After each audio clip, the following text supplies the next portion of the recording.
Hello दोस्तों, सबको नमस्कार और सब बढ़िया ज़बरदस्त। मैं आशा करता हूँ कि आप लोग सब बढ़िया होंगे, मस्त होंगे। और ये जीके जीएस का प्रैक्टिस सेट है। जीके जीएस के प्रैक्टिस सेट में हम सॉल्व करेंगे। पहला क्वेश्चन कह रहा है, भारतीय राष्ट्रीय कांग्रेस में निम्न में से किसे नरम दल नेता के तौर पर नहीं जाना जाता था। तो नरम दल के नेता के तौर पर नहीं जाता था, ये हमारा क्वेश्चन हो जाएगा। तो इसका आंसर क्या हो जाएगा? ए नंबर बाल गंगाधर तिलक, बी नंबर दादा भाई नौरोजी, इसी नंबर गोपाल कृष्ण गोखले, कि डी नंबर एमजी राणाडे। अच्छा, आपको लगता होगा कि बहुत सिंपल क्वेश्चन है, लेकिन पेपर से सिंपल क्वेश्चन नहीं होते हैं। आपको मालूम होगा कि आप पेपर जब देने जाते हैं तो वहाँ पर क्या होता है कि इतना प्रेशर होता है कि हम प्रेशर को क्या करते हैं, हैंडल नहीं कर पाते हैं। कुछ बच्चे क्या होते हैं कि कंफ्यूजन में हो जाते हैं कि क्वेश्चन क्या कह रहा है। क्वेश्चन जो है पढ़ते भी नहीं है, उसका टिक मार देते हैं, जैसे इसमें नहीं है। तो ये मतलब क्वेश्चन की क्या होता है कि क्वेश्चन को पढ़ते हैं, जब उसको समझते हैं तो फिर उसमें जो है टिक मारते हैं। तो इसमें क्या बात की गई है? नरम दल की बात की गई है कि तौर पर नहीं जानते हैं नरम दल। अच्छा, दो दल थे, एक नरम दल था, उसको बोलते थे उदारवादी, और एक उग्रवादी था दल। उग्रवादी में कौन कौन थे? लाल, बाल और पाल और अरविंद घोष, ये लोग थे। तो लाला लाजपत राय, बाल गंगाधर तिलक और पाल से विपिन चंद्र पाल, ये तीनों हो गए। तो ये उग्रवादी नेता थे और वो उदारवादी नेता थे। तो उदारवादी में कौन कौन आते थे? तो हमारा आंसर क्या हो जाएगा? लाल बाल पाल में बाल गंगाधर तिलक, ये नंबर सही है, ये उग्रवादी नेता थे। दादा भाई नौरोजी ये उदारवादी थे, नरम दल के नेता थे। तो और ये second number, third number Gopal Krishna Gokhale, ये भी एक नरम दल के नेता थे, उदारवादी थे। एमजी राणाडे ये भी थे। और कुछ नाम है, जैसा सुरेंद्र नाथ, ये भी क्या थे? नरम दल के नेता थे।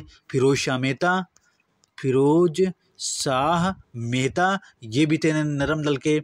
और मदन मोहन मालवीय, ये भी थे नरम दल के नेता। तो ये लोग थे क्या? नरम दल के नेता। और ये बाल गंगाधर तिलक, ये थे गरम दल के नेता, उग्रवादी नेता थे। बाल गंगाधर तिलक की बात करते हैं। इन्होंने कहा था कि स्वराज जन्मसिद्ध अधिकार है, स्वराज मेरा जन्मसिद्ध अधिकार है, मैं इसको लेकर रहूंगा। ये किसने बोला था? इनका नारा था बाल गंगाधर तिलक। अब स्वराज का मतलब क्या होता है? स्वराज मतलब होता है अपना राज, स्व मतलब होता है अपना राज होता है, स्वराज का मतलब होता है। और इनसे जो क्वेश्चन आते हैं, इन्होंने होम रूल लीग स्टार्ट किया था। कब किया था? 1916 में। और ये बम्बई महाराष्ट्र से। जो होम रूल लीग स्टार्ट किए थे एनी बेसेंट ने 1916 में ही, मद्रास अडेयार से एनी बेसेंट ने स्टार्ट किया था होम रूल लीग।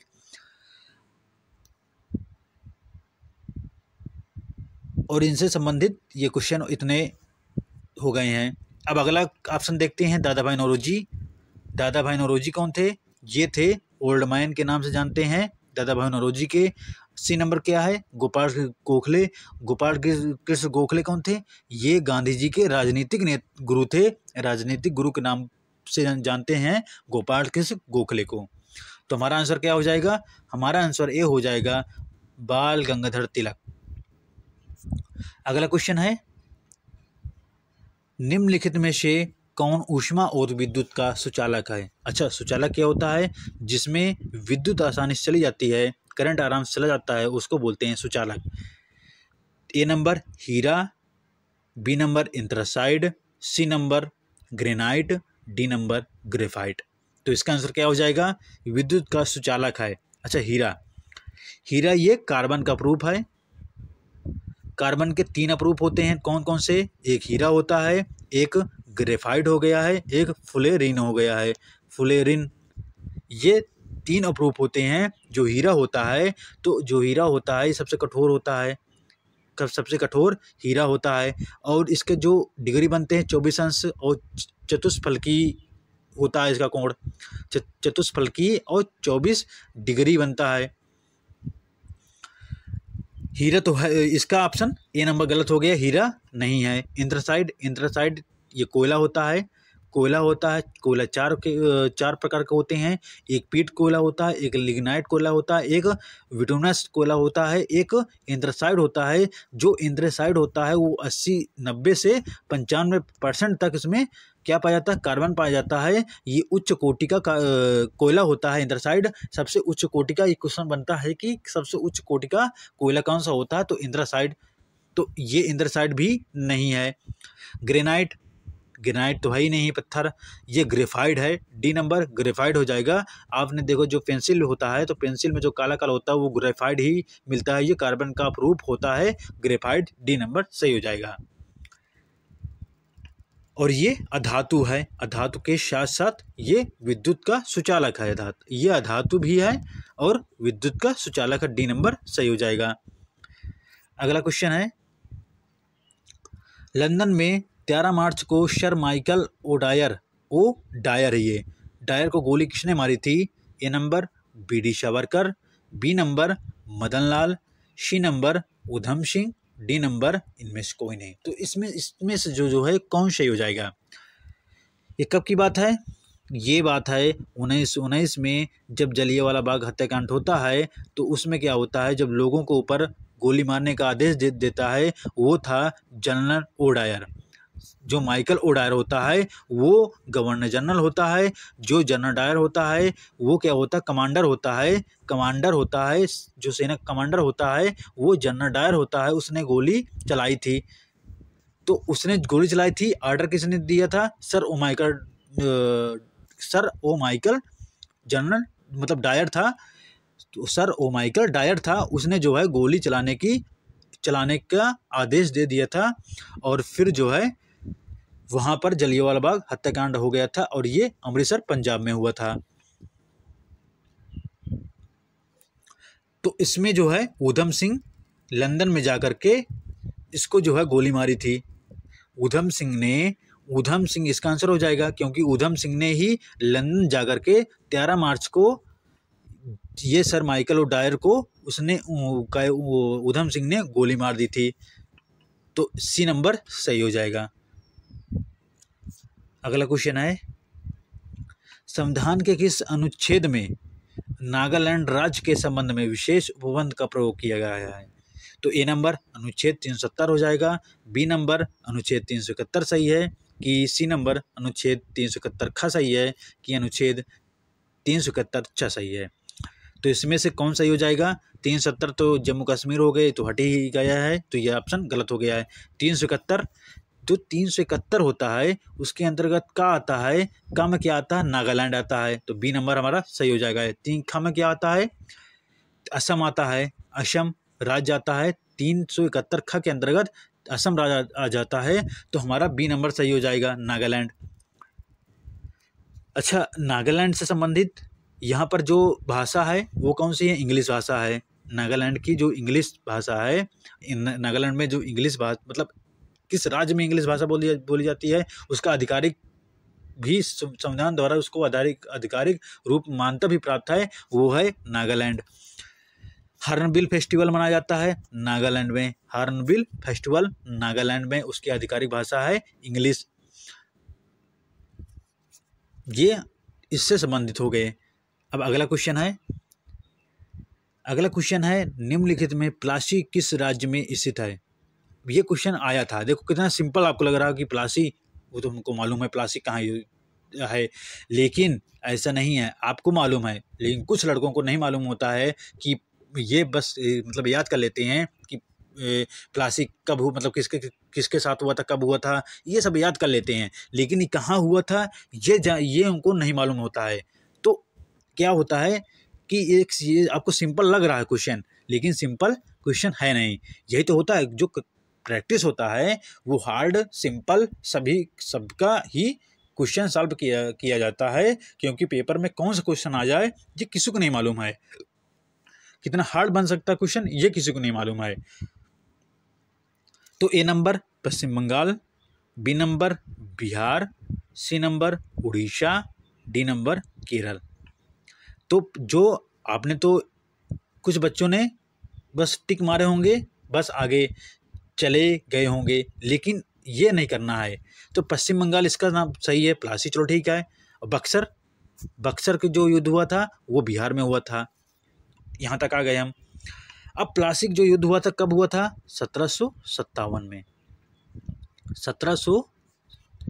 1757 में प्लासी का युद्ध हुआ था। और किसके किसके बीच में हुआ था? लॉर्ड क्लाइव के बीच में और जो बंगाल का नवाब था। अब ये भी पूछ लेता है कि प्लासी के युद्ध में जो बंगाल का नवाब कौन था? सिराजुद्दौला। सिराजुद्दौला जो है वो बंगाल का नवाब था और लॉर्ड क्लाइव ये गवर्नर जनरल था। और इसके अंतर्गत चलो ठीक है, और थोड़ा डीपली जाते हैं। डीपली ये जाएंगे कि इसका सन हो गया 1757, ठीक है। दूसरा क्वेश्चन हमारा हो गया ये प्लासी कहाँ स्थित है, और फिर क्लाइव था और वहाँ का नवाब था जो बंगाल का, वो था सिराजुद्दौला था। ये दो हो गए। अब देखो, अब इसमें क्या हुआ था कि जो सिराज को धोखा दे गए थे और अंग्रेजों को सपोर्ट कर रहे थे, वो कौन कौन थे? वो थे राय दुर्लभ, घसीटी बेगम और मीर जाफर। ये इसके सेना के साथ थे, लेकिन इन्होंने सपोर्ट किया था अंग्रेजों का। और जो सिराज की तरफ थे, मतलब सिराज की तरफ थे ही, लेकिन उसका जो अंत तक साथ दिया था, अंत तक साथ निभाया था, वो थे मोहनलाल और मीर मदान और मोहनलाल, दो ऐसे व्यक्ति थे जिन्होंने सिराजुद्दौला का साथ दिया था। जो बक्सर युद्ध हुआ था, ये बिहार में हुआ था, ये 1764 में हुआ था। अच्छा, इनमें जो है अंग्रेजों के खिलाफ कौन था? जो हेक्टर जो मुनरो था उसके खिलाफ कौन थे? 3 लोग थे। जो अवध का नवाब था शुजाउद्दौला, एक जो दिल्ली का दिल्ली का शासक था वो था शाह आलम द्वितीय, और मीर कासिम। जो मीर जाफर था उसके बाद ही उसने सीट ग्रहण की थी मीर कासिम में। लेकिन मीर जाफर को जब नवाब सिराजुद्दौला जो है उसकी मृत्यु हो गई थी, उसके बाद नवाब अंग्रेजों ने बना दिया था मीर जाफर को। फिर मीर जाफर जो है वो नवाब बन गया था, लेकिन उसके बाद फिर आता है मीर कासिम आता है, ये 1764 में। तो इसका आंसर क्या हो जाएगा? ये नंबर सही है, पश्चिम बंगाल। अगला क्वेश्चन देखते हैं। अगला क्वेश्चन है प्रायद्वीपीय भारत की सबसे बड़ी नदी कौन सी है? अच्छा, प्रायद्वीपीय क्या होता है? प्रायद्वीपीय ये होता है कि तीनों ओर से घिरा हुआ क्षेत्र, मतलब पानी जिसमें भरा होता है, पानी तीनों ओर से घिरा हुआ है। यहाँ पर अरब सागर है, यहाँ पर बंगाल की खाड़ी है और यहाँ पर हिंद महासागर है, तीनों ओर से घिरा हुआ है, इसलिए बोलते हैं प्रायद्वीपीय। तो अब यहाँ पर नर्मदा नदी, ये नंबर नर्मदा नदी ये अमरकंटक से निकलती है और ये कहाँ जाती है? खंबात की खाड़ी में। खंबात की खाड़ी में कौन कौन सी नदी जाती हैं? एक नर्मदा है, एक तापी है, एक साबरमती है और एक लूनी नदी है जो खंबात की खाड़ी में गिर जाती है। और ये रिफ्ट वैली का फॉल्ट बनाती है, क्योंकि ये विंध्याचल ऊपर है, सतपुड़ा नीचे है, तो उसके बीच में बहती है, तो इसलिए बोलते हैं रिफ्ट घाटी वाली कौन सी नदी है? नर्मदा नदी। तो ये हो गया नर्मदा नदी। महानदी उड़ीसा शोक बोलते हैं, उड़ीसा यहाँ स्थित है। यहाँ पर जो है ये महानदी है, उड़ीसा शोक बोला जाता है महानदी को। और वही उड़ीसा है जो राष्ट्रीय उद्यान क्या है? राष्ट्रीय उद्यान है सिमलीपाल और सतकोशिया और भितरकनिका जो है राष्ट्रीय उद्यान है। कहाँ पर? उड़ीसा में। उड़ीसा में तो और हम ये बोल सकते हैं कि वहाँ पर जगन्नाथ मंदिर है और सूर्य मंदिर है जो कोणार्क मंदिर है, नरसिंह प्रथम ने बनवाया था जो सूर्य मंदिर है, और उसको बोलते हैं सूर्य मंदिर को ब्लैक पैगोडा के नाम से जाना जाता है। ये उड़ीसा में स्थित है। अब देखो, अब आपने देखा होगा कि महानदी से हमने क्या क्या पढ़ लिया है उड़ीसा के बारे में। अब गोदावरी नदी है, गोदावरी नदी ये यहाँ से जो महाराष्ट्र है, त्र्यंबकम पहाड़ियाँ हैं, वहाँ से गोदावरी नदी निकलती है और ये कहाँ जाती है, ये फिर तमिलनाडु तेलंगाना से जाते हुए फिर ये कहाँ जाती है, बंगाल की खाड़ी में गिर जाती है गोदावरी नदी। और यही है क्या है, प्रायद्वीपीय भारत की सबसे बड़ी नदी है। अगर पूछ लिया जाए कि भारत की सबसे बड़ी नदी कौन सी है, वो है गंगा। गंगा जो है भारत की सबसे बड़ी नदी है। अच्छा, इसका अगर ये इसकी लंबाई जानते हो कितनी है? 2525 किलोमीटर की लंबाई है। किसकी? गंगा नदी की लंबाई है। और ये निकलती कहाँ से है? ये गंगोत्री से निकलती है और इसका नाम होता है भागीरथी के नाम से निकलती है। जो गंगोत्री ग्लेशियर होता है, लेकिन भागीरथी के नाम से निकलती है और उत्तराखंड में देवप्रयाग है, वहाँ पर मिलती है। किससे? अलकनंदा से। फिर वहाँ से उसका नाम गंगा हो जाता है। तो इसका आंसर क्या हो जाएगा? इसका आंसर हो जाएगा गोदावरी। सी नंबर सही है। अगला क्वेश्चन देखते हैं। अगला क्वेश्चन है, भारत की सर्वोच्च पर्वत श्रेणी कौन सी है? ए नंबर नंदा देवी सही है, बी नंबर कंचनजंगा सही है, कि सी नंबर एवरेस्ट सही है, कि डी नंबर गार्डुइन आस्टिक सही है। भारत की सर्वोच्च चोटी की बात की जाती है तो जो नंदा देवी कहाँ है? नंदा देवी ये उत्तराखंड में स्थित है, नंदा देवी। कंचनजंगा सिक्किम में है। 85-88 इसकी लंबाई है, 85-88 मीटर इसका जो चोटी है, 85-88 इसकी लंबाई है। तो कंचनजंगा कहाँ है? सिक्किम में स्थित है। एवरेस्ट नेपाल में है, 88-48 इसकी लंबाई है। और जो K2 गार्डुइन आस्ट्रिक है ये जम्मू कश्मीर में स्थित है। जम्मू कश्मीर में K2 गार्डुइन आस्ट्रिक बोलते हैं। 86-11 इसकी लंबाई है, 86-11 इसकी लंबाई है। तो अब जो है ये भारत के सेंस में बात की गई है। और जो माउंट एवरेस्ट है ये तो विश्व में हो गया है। माउंट एवरेस्ट कहाँ? नेपाल में चलो ठीक है स्थित है, लेकिन ये विश्व की बात हो गई है, ये तो गलत हो गया। नंदा देवी उत्तराखंड में है, लेकिन कंचनजंगा और गार्डुइन आस्ट्रिक में कन्फ्यूजन रहता है। ये कन्फ्यूजन रहता है कि कुछ लोग कहते हैं कि गार्डुइन आस्ट्रिक मानते हैं कि जो भारत की सर्वोच्च पर्वत श्रेणी है वो गार्डुइन आस्ट्रिक है। कुछ लोग कहते हैं कंचनजंगा है, लेकिन डी नंबर सही है। K2 वो जो गार्डुइन आस्ट्रिक है उसको माना जाएगा।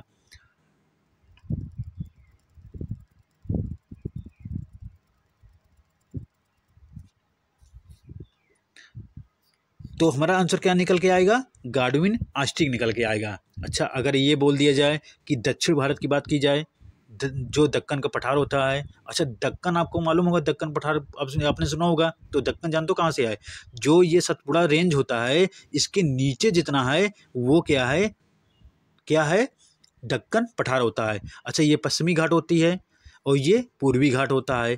तो जो ये दक्षिणी भाग होता है, मतलब ये पश्चिमी जो भाग होता है, सबसे ऊंची चोटी कौन सी है? अन्नामुड़ई है। दक्षिण मतलब पश्चिमी घाट की सबसे ऊंची चोटी है अन्नामुड़ई।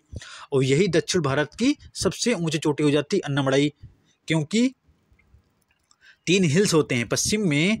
जो पश्चिमी घाट है उसमें 3 हिल्स होते हैं। CAP कैप बोलते हैं उसको, कार्डेमम, अन्नामलाई, पालनी। और यही जो अन्नामलाई है यही जो है सबसे ऊंची चोटी है किसमें? दक्षिण भारत की। ठीक, तो इसका आंसर डी नंबर सही है। अगला क्वेश्चन देखते हैं। निम्नलिखित में से स्वतंत्र भारत के पहले गृहमंत्री कौन थे? बहुत सिंपल क्वेश्चन है, लेकिन इसको सिंपल हम बनाएंगे नहीं। अभी देखना। ए number doctor Rajendra Prasad, B number Vallabh भाई पटेल, सी नंबर जगजीवन राम और डी नंबर अबुल कलाम आजाद। चलो ठीक है, हमने तो कहा कि ये बहुत सिंपल आपको क्वेश्चन लगा होगा, लेकिन पहले इसका टिक मारते हैं वल्लभ भाई पटेल। वल्लभ भाई पटेल को विस्मार्क भी बोला जाता था। विस्मार्क लौह पुरुष के नाम से जाने जाते थे। लौह पुरुष के नाम से जाना जाते हैं। अच्छा, 31 अक्टूबर को क्या मनाते हैं? एकता दिवस के रूप में मनाया जाता है। इनके जयंती पर 31 अक्टूबर को एकता दिवस मनाते हैं, 31 अक्टूबर को। 1931 में क्या हुआ था? 1931 में इन्होंने जो है मौलिक अधिकार की मांग की थी। 1931 में कौन सा अधिवेशन था? कोई अधिवेशन था, कराची अधिवेशन कि लाहौर, ये हाँ, जो कराची अधिवेशन था 1931 में वल्लभ भाई पटेल ने मौलिक अधिकार की मांग की थी। मान लो चलो ठीक है, अगर मान लो कंफ्यूजन तो उसको देख लेना। वल्लभ भाई पटेल हो गए। 1928 में क्या हुआ था? 1928 में क्या हुआ था? बरदौली सत्याग्रह। बरदौली सत्याग्रह हुआ था 1928 में। वहाँ पर जो महिलाएं थी 1928, जो बरदौली है वहाँ की जो महिलाएं थी, उन्होंने लौह पुरुष का नाम इनको दिया था, लौह पुरुष बोले थे बरदौली की महिलाएं ने। ये देखो, ये आपको लग रहा था कि ये क्वेश्चन, लेकिन हम टिक, आप ये मालूम है चलो ठीक है, लेकिन जो है सॉल्व किए हमने इसको, हम कितने क्वेश्चन बन के निकल के आए, कितने क्वेश्चन निकल के आए हैं, बने हैं कि हम ये क्वेश्चन कर सकते हैं। ठीक है, ये तो चलो ठीक है, गृह मंत्री हो गए। डॉक्टर राजेंद्र प्रसाद कौन थे? ये थे कृषि मंत्री थे। जगजीवन राम ये श्रम मंत्री थे। और अबुल कलाम आज़ाद ये थे शिक्षा मंत्री। शिक्षा मंत्री। अच्छा हाँ, अगर आपसे ये पूछा जाए कि कानून मंत्री कौन थे? कानून मंत्री कौन? डॉक्टर भीमराव अंबेडकर। भीमराव अंबेडकर। और प्रधानमंत्री पंडित जवाहरलाल नेहरू तो थे ही। और बलदेव सिंह क्या थे? बलदेव सिंह थे कानून, नहीं वो रक्षा मंत्री। रक्षा मंत्री बलदेव सिंह थे। तो देखो, आपको लग रहा था कि ये क्वेश्चन बहुत सरल है, लेकिन हमने कहाँ कहाँ इनको बताया पूरा, तो ये मंत्रिपरिषद ही हो गया है। कुछ छूटे हुए हैं, लेकिन जो है जो वल्लभ भाई पटेल हैं उनके विषय में हमने ये बताया, व्याख्या की है। अब अगला क्वेश्चन है, दक्षिण पश्चिम मानसून निम्नलिखित में से किस प्रदेश में सर्वप्रथम प्रवेश करता है? दक्षिण पश्चिम मानसून। दक्षिण पश्चिम मानसून की बात करते हैं तो यहाँ पर क्या है? पश्चिमी घाट है। यहाँ पर मैंने बताया था अभी कुछ देर पहले, कैप क्या है? हिल्स हैं, पहाड़ियाँ हैं, जो अन्नामलाई जो पहाड़ी है वो जो है इससे टकरा करके यहाँ जो केरल कर्नाटक है, यहाँ पर जो बारिश हो जाती है, गोवा महाराष्ट्र की ये बारिश हो जाती है, फिर उसके बाद तमिलनाडु में नहीं जाती बारिश। तो हमारा तमिलनाडु तो गलत हो, क्योंकि वापस होकर जब मानसून आता है, वापस ही आता है, तब तमिलनाडु में बारिश होती है। तो देखो हमारे क्वेश्चन कितने निकल गए कि वापसी बारिश कब कहाँ होती है? तमिलनाडु में होती है। महाराष्ट्र हो गया, गोवा हो गया, केरल हो गया। लेकिन जब यहाँ एंट्री मारता है, मतलब जो मानसून होता है यहाँ एंट्री मारता है, तो सबसे पहले केरल और कर्नाटक से ही टकराता है। उसके बाद फिर धीरे धीरे यहाँ बढ़ता है, गोवा की तरफ जाता है, फिर महाराष्ट्र जाता है, फिर ऐसे करके ये फिर उत्तर भारत की तरफ जाता है। तो इसलिए जो है केरल हमारा सही हो जाएगा, डी नंबर सही हो जाएगा। केरल क्या बोलते हैं? केरल को बोलते हैं साइलेंट वैली के नाम से जानते हैं, साइलेंट वैली के नाम से जानते हैं केरल को। और केरल जो तिरुवनंतपुरम है, अच्छा इसके जो राष्ट्रीय उद्यान है, राष्ट्रीय उद्यान कौन कौन से है? तिरुवनंतपुरम राष्ट्रीय उद्यान है। और कौन से हैं केरल में? ठीक, अभी नहीं हो सा रहा है। केरल हो गया, स्पाइस सिटी बोलते हैं, स्पाइस सिटी बोलते हैं इस केरल को। स्पाइस सिटी होता है क्योंकि जो मसाले होते हैं सबसे ज़्यादा केरल में मिलते हैं। केरल में सबसे ज़्यादा मसाला पाया जाता है, इसलिए इसको बोलते हैं स्पाइस सिटी बोलते हैं। अच्छा, तमिलनाडु में कौन सा राष्ट्रीय उद्यान है? सत्यमंगलम। सत्यमंगलम जो है तमिलनाडु में स्थान है। ठीक, अगला क्वेश्चन है, कौन सा भारतीय लोक नृत्य है? लोक नृत्य मोहिनीअट्टम, ए नंबर सही है। मणिपुरी, बी नंबर सही है। गरबा, सी नंबर सही है। कथकली, डी नंबर सही है। अच्छा, जो भारतीय लोक नृत्य होता है और सांस्कृतिक नृत्य, जो सांस्कृतिक होते हैं एक, और लोक होता है, लोक नृत्य होते हैं, तो इसमें अंतर क्या होता है? यही होता है जो सांस्कृतिक नृत्य हैं हमारे वो हैं 8, जो सांस्कृतिक हैं वो 8 हैं। 3 तो यही हो गए, 3 तो यही हो गए। गरबा जो है ये गुजरात का है, ये एक लोक नृत्य है, न कि सांस्कृतिक नृत्य है। मोहिनीअट्टम केरल में हो गया है। कथकली कहाँ हो गया है? केरल में। मणिपुरी में हो गया है। सतरिया, ये क्वेश्चन बनता है क्योंकि सतरिया बहुत लोगों को नहीं मालूम होता है। सतरिया ये असम में है। कुचिपुड़ी आंध्र प्रदेश में है। कुचिपुड़ी आंध्र प्रदेश में है। और कथक उत्तर प्रदेश में है। कथक उत्तर प्रदेश में है। और कौन से कितने हो गए? 2 3 4 5 6 हो गए। 2 नहीं आ रहे हैं। एक तमिलनाडु में है।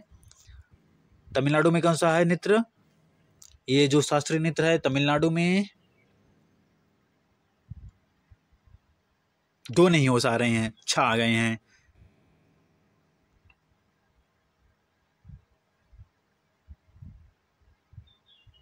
चलिए ठीक है, 6 आ गए हैं। फिर कभी जब जो आगे क्लास होगी उसमें हम बता दिया जाएगा। तो इसका आंसर क्या हो जाएगा? सी नंबर सही है। सी नंबर सही है। गरबा सी नंबर सही है। अगला क्वेश्चन है गौतम बुद्ध द्वारा अपने धर्म में दीक्षित किए जाने वाले अंतिम व्यक्ति निम्नलिखित में से कौन थे? आनंद, ए नंबर, बी नंबर सुभद्र सही है, सी नंबर त्रिशला सही है कि डी नंबर प्रजापति गौतमी सही है? तो जो सुभद्र है वो बी नंबर सही है। ये सबसे अंतिम व्यक्ति थे जिनको इन्होंने दीक्षित किया था।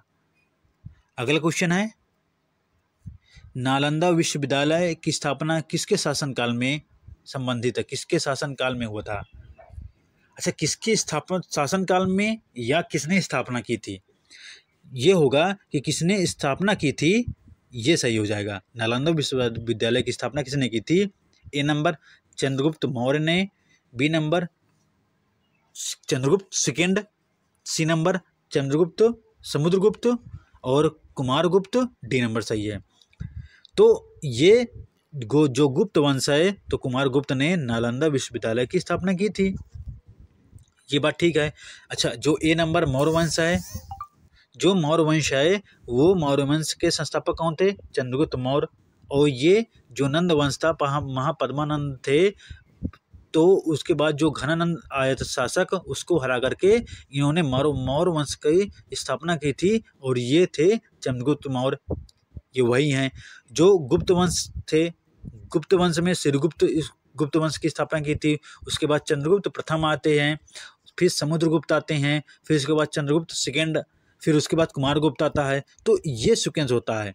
तो जो हमारा आंसर हो जाएगा कि जो नालंदा विश्वविद्यालय है उसकी स्थापना किसने की थी? कुमारगुप्त ने किया था। नालंदा विश्वविद्यालय है कहाँ?